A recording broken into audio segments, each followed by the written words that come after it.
নমস্কার বন্ধুরা, issue story স্টুডিওতে আপনাদের স্বাগত জানাচ্ছি। আপনাদের সামনে আমি উপস্থাপন করছি জনপ্রিয় লেখক সমরেশ বসুর লেখা সোনালী পাড়ের রহস্য নামক রহস্যময় গোয়েন্দা গল্পটির দ্বিতীয় পর্ব। তো চলুন বন্ধুরা, এবার শুরু করা যাক। বলতে বলতে গৌরাঙ্গ এগিয়ে আসতে লাগলো। গোগল দেখলো ওদের বাড়ির বসবার ঘরের সামনের বারান্দায় বাবা আর মা দুটো চেয়ারে পাশাপাশি বসে আছেন। গোগল খানিকটা এগোতেই গৌরাঙ্গ ওর সামনে এসে পড়ল। জিজ্ঞেস করলো, কোথায় গেছিলে দাদা ভাই? আমি যে তোমাকে খুঁজে বেড়াচ্ছি। গোগল ছাই রঙের বাড়িটা আঙুল দিয়ে দেখিয়ে বলল, ও বাড়িটার কাছে গিয়েছিলাম। গৌরাঙ্গ বলল, তাই ভালো, আমি ভাবলাম তুমি বুঝি একলা একলা সমুদ্রের ধারে চলে গেছো। গোগল জিজ্ঞেস করলো, ও বাড়িটায় কে আছে? গৌরাঙ্গ বলল, কেউ নেই বলেই তো জানি। যাদের বাড়ি তারা অনেককাল আসে না, কেউ ভাড়াও নেয় না, কেউ দেখাশোনাও করে না। সামনের উঠোনে এক বুক বালি জমে গেছে। গোগল বলল, বাহ, তা কি করে হবে? আমি যে একজন লোককে দেখলাম বাড়ির মধ্যে ঢুকে দরজা বন্ধ করে দিল। গৌরাঙ্গ জিজ্ঞেস করলো, কিরকম লোক বলো তো? আমাদের মতন কোনো লোক? গোগল বলল, না না, দেখতে খুব সুন্দর, শার্ট প্যান্ট পরা একজন লোক, চোখে চশমা আছে।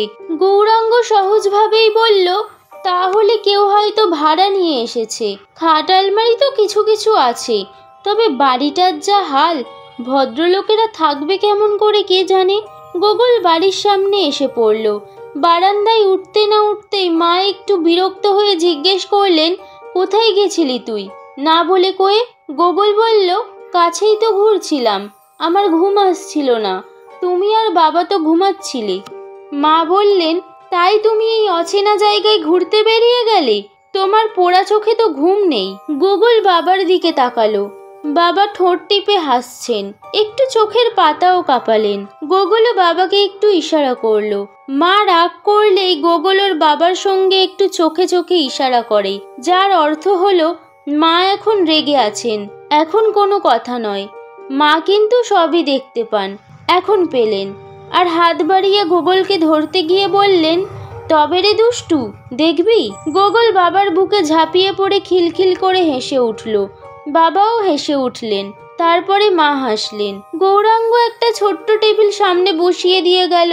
তারপর ট্রেতে করে চা নিয়ে এলো আর গোগলের জন্য দুধ। গোগল বলে, জানো বাবা, ওখানে একটা ছাই রং বাড়ির সামনে একটা টকটকে ফর্সা লোককে দেখলাম, কেমন করে চারদিকে দেখছিল, তারপর ভেতরে ঢুকে দরজা বন্ধ করে দিল।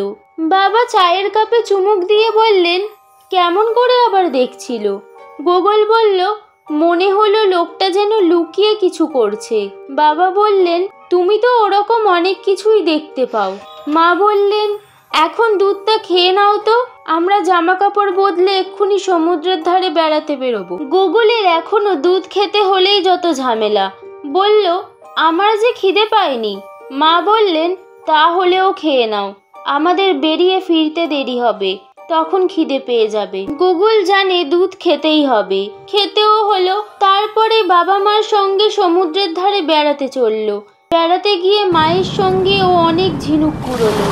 পরের দিন সকালে জলখাবার খেয়ে সমুদ্রে চান করতে যাবার আগে খানিকটা সময় পাওয়া গেল। গোগল আবার পায়ে পায়ে হেঁটে গেল সেই ছাই রং বাড়িটার সামনে। এদিকটা সবসময়ই ফাঁকা, লোকজন নেই। গোগল দেখল সমুদ্রের দিকের দরজাটা বন্ধ। ও দরজাটার খুব কাছে গেল।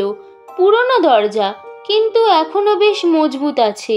গোগল খুঁজে দেখল দরজায় কোনো ছিদ্র আছে কিনা। এক জায়গায় কড়ার কাছে ছোট একটা ছিদ্র আছে। গোগল নিচু হয়ে সেই ছিদ্রের ভিতর দিয়ে দেখল গৌরাঙ্গ যা বলেছিল তাই ঠিক। উঠোনটা উঁচু, বারান্দার সামনে বালিতে ভরে গিয়েছে। পিছনের উঠোনে এরকম বালি নেই। গোগল দেখল বারান্দা ফাঁকা, দরজা জানালা সব বন্ধ। গোগলের খুব অবাক লাগলো। লোকটা সব সময় দরজা জানলা বন্ধ করে থাকে কেন?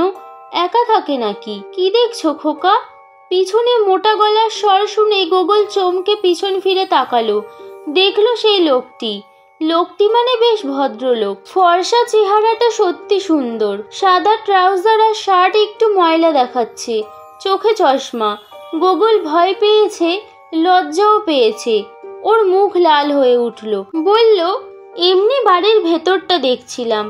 লোকটির চোখ দুটো যেন একটু লাল, আর এমনভাবে গোগলের চোখের দিকে তাকালো, ওর কেমন ভয় লাগলো। লোকটি বলল, কেন বলো তো?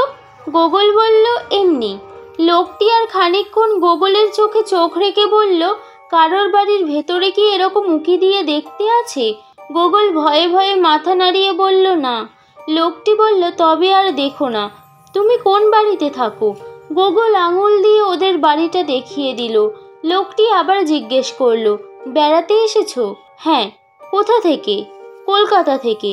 লোকটি বলল, ঠিক আছে, আর একটা কথা বলে দিই, এ বাড়িতে একটা ভূত আছে। যখন তখন ওরকম উকি ঝুঁকি মেরো না।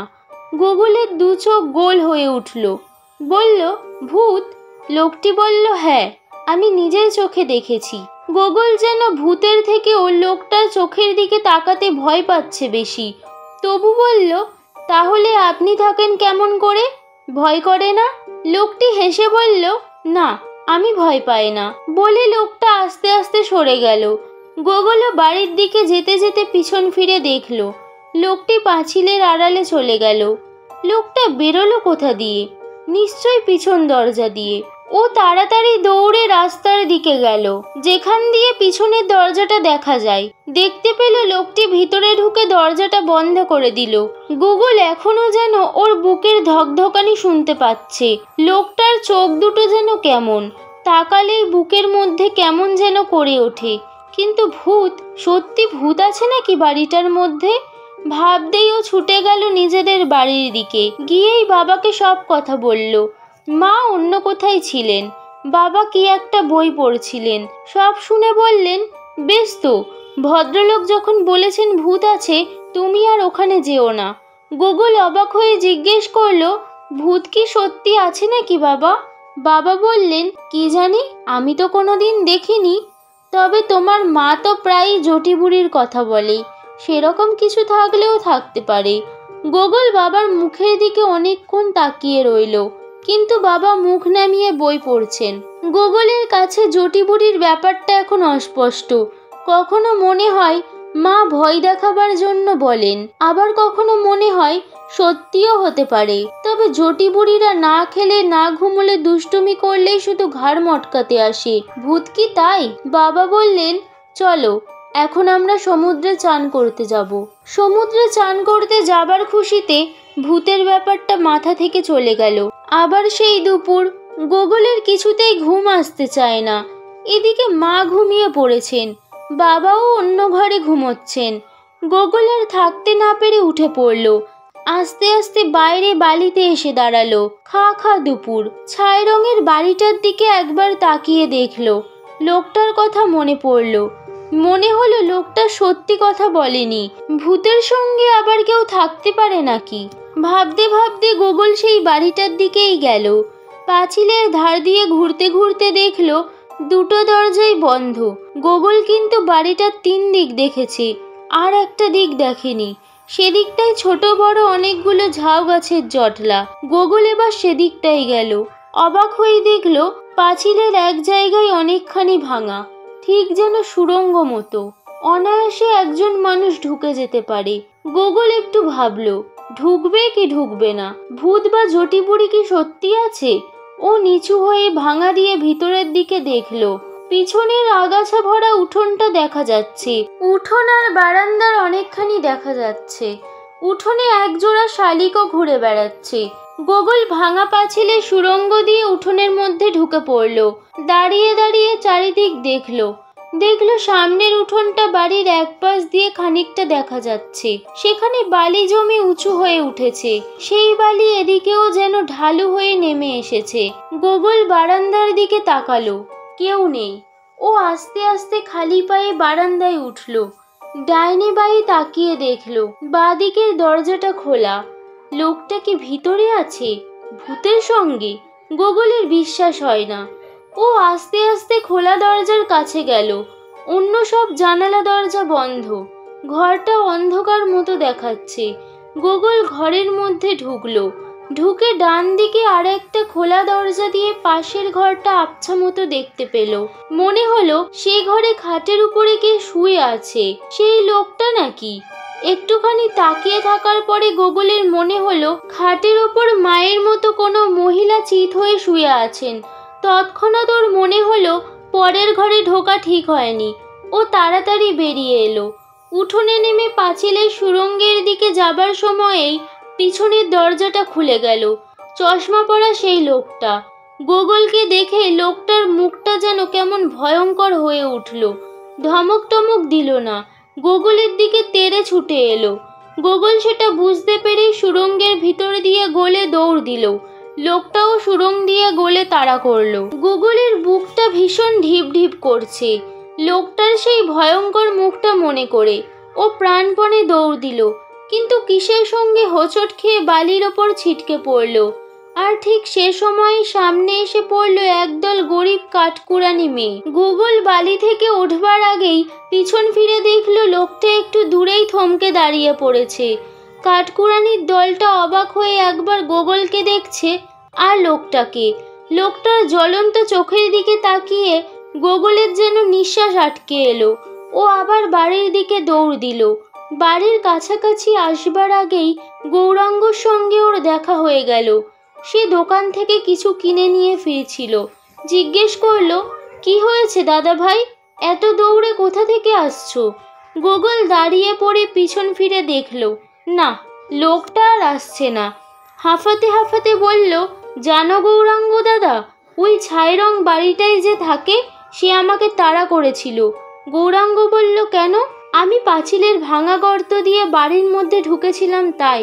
গৌরাঙ্গ একটু ভেবে বলল, তুমি ছেলে মানুষ, ভাঙা পাঁচিল দিয়ে ঢুকেছো বলে ভদ্রলোক তোমাকে তাড়া করলেন? গোগল বলল, হ্যাঁ, খুব রেগে গেছে, মুখটা সাংঘাতিক দেখাচ্ছিল। তাই নাকি? গৌরাঙ্গ বলল, আচ্ছা, খোঁজ নিয়ে দেখবো তো কে এসেছেন ও বাড়িতে। কিন্তু তোমার গায়ে এত বালি কেন? গোগল বলল, হোঁচট খেয়ে পড়ে গেছিলাম। গৌরাঙ্গ তাড়াতাড়ি তার জামা প্যান্ট থেকে বালি ঝেড়ে দিল। গোগল বলল, আমি ঘরের মধ্যেও ঢুকেছিলাম, দেখলাম আমার মায়ের মতো কে খাটে শুয়ে আছেন। গৌরাঙ্গ হেসে বলল, তুমি ঘরের মধ্যেও ঢুকেছিলে? সেই জন্যই বোধহয় ভদ্রলোক রেগে গেছেন। চলো, তুমি এখন বাড়ি চলো। গোগল বাড়ির ভিতরে ঢুকে দেখলো বাবা মা তখনও ঘুমোচ্ছেন। তাদের ঘুম ভাঙবার পরে গোগল যখন ঘটনাটা বলল, তখন বাবা একটু বিরক্ত হয়ে বললেন, কেন তুমি পরের বাড়ি ঢুকতে গেছো? এটা খুব অন্যায়, আর কখনো যাবে না। গোগল বলল, লোকটাকে দেখে আমার কেমন কেমন লাগছিল বলেই তো গেছিলাম, আমি কি এমনি এমনি কারোর বাড়ি যাই? মা ধমক দিয়ে বললেন, এমনি হোক আর তেমনি হোক, তুমি অচেনা লোকের বাড়ি কখনো যাবে না। গোগলকে মেনে নিতে হলো, এটা ঠিক, অচেনা লোকের বাড়ি যেতে নেই, ভাঙা পাঁচিলের ভিতর দিয়েও না। পরের দিন সকালবেলা জলখাবার খেতে দেবার সময় গৌরাঙ্গ হাসতে হাসতে বলল, দাদা ভাই, তুমি যে দেখছি দিনে দুপুরে জেগে স্বপ্ন দেখো। আমি আজ ভোরে সেই ছাই রঙের বাড়ির ভেতর গিয়েছিলাম। সামনের দরজা ভেতর থেকে বন্ধ, পিছনের দরজায় তালা মারা। গোগল অবাক হয়ে বলল, সেই লোকটা চলে গেছে? গৌরাঙ্গ বলল, চলে যাবে কি, কেউ ছিলই না তো বাড়িতে। আমিও তোমার মতো পাঁচিলের ভাঙা গর্ত দিয়ে ঢুকেছিলাম, দেখলাম ঘরের দরজা খোলা, ভেতরে ঢুকে দেখলাম পোড়ো বাড়িটা খাঁ খাঁ করছে, কোনো মানুষের চিহ্নই নেই। গোগল আরও অবাক হয়ে বলল, সেই খাটে কেউ শুয়েছিল না?